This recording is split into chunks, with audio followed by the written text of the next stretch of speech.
রোজা সবাই থাকতে পারে, সিয়াম সবাই থাকতে পারে না।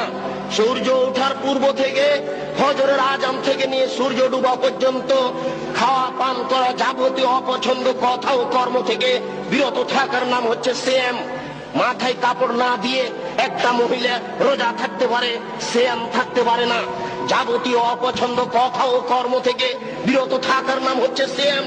একজন মহিলা ছোট ব্লাউজ পরে রোজা থাকতে পারে, সিয়াম থাকতে পারে না। একজন ব্যবসায়ী মিথ্যা কথা বলে ব্যবসা করে রোজা থাকতে পারে, সিয়াম থাকতে পারে না। সিয়াম মানে হচ্ছে বিরত থাকা, আর রোজা মানে হচ্ছে উপবাস থাকা। ঘুম থেকে উঠে সকালে দাড়ি চাঁচার পরে বাজারে যাবে, এই ছেলে রোজা থাকতে পারে, সিয়াম থাকতে পারে না। অসম্ভব হতে পারে না। শরীয়তের হুকুম নয়, শরীয়ত কারো ব্যক্তিগত ইচ্ছে চলে না, সে তার নিজের গতিতে চলে। রোজা থাকা সহজ হতে পারে, সিয়াম থাকা সহজ নয়।